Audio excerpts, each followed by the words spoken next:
So I don't know if you've noticed or not, but we talked a lot about the IRS for the last 3 days. First, we had the Ways and Means Committee, Skewer, the new head of the IRS, and then we had the Oversight Committee on Monday and Tuesday do the same thing from Monday night to Tuesday morning, at which time I'm just amazed at the number of people who are beginning to say, we're Democrats, this is a big deal. Senator McCaskill yesterday, this looks terrible. We saw, I told you about Stephen Lynch yesterday, the congressman who wanted to be the next senator from Massachusetts, said it's a big deal. And you got guys like Mark Halperin, who's hardly a Republican zealot, say if this was a Republican, this would be a much bigger deal. It would be endless, and it would go on and on and on. But that's not been the case. However, if you poll the American people, they think it's a big deal. Right. If you check out these Fox News polls here, when asked, do you believe the IRS emails were destroyed?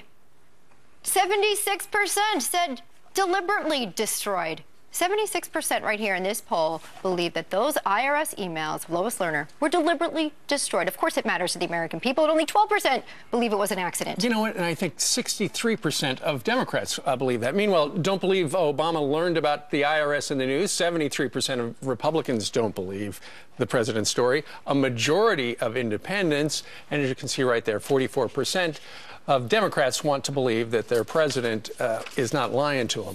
Meanwhile, one of the things about this particular IRS scandal is, and I heard Charles Krauthammer talking about this last night, the media coverage. If the media simply would pick up this story, it would be a gigantic scandal engulfing the administration. But for some reason, there is no appetite in the mainstream media to cover this, as opposed to essentially what was a traffic problem on the George Washington Bridge for a day or two. Take a look. Bridgegate got 112 minutes of coverage on ABC, CBS, and NBC. Now, that's the George Washington Bridge, and that's a high-profile governor. I could see it being a story for a day or two. A day or two? And interesting if they were talking about a primary. Sidebar, maybe. But now look at this. Priority. But the VA scandal did capture some attention for a little while. Right, but there was no coverage for the first 2 weeks. You know, when you look at ABC, CBS, NBC, all those places combined, not for 2 weeks did they mention a word of the VA scandal here. And at the bottom, you got the IRS scandal. In the first 2 weeks, 3 minutes and 14 seconds.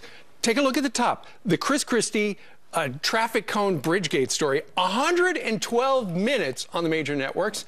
The IRS scandal, 3 minutes. That is extraordinary. If you pick up the New York Times, you could see they talked about lettuce going bad yesterday on the front page, and they had maybe 16 or 18 about the IRS scandal. When you had a guy sitting up there who's the utter definition of what you think the IRS is, arrogant, smug, and somewhat self-assured, putting down everybody that asked a legitimate question, and the frustration was palpable. If nothing else, the drama of this investigation should have attracted national media. Let us have the stories, how's that, that matter to the American people. According to those polls, the majority of Americans want the information when it comes to the IRS, because it could be you, it could be them, it doesn't matter. Politics peeled aside, this is a federal agency being used prior to an election, as alleged, to get in there and punish, put a thumb on Americans who just have an opinion.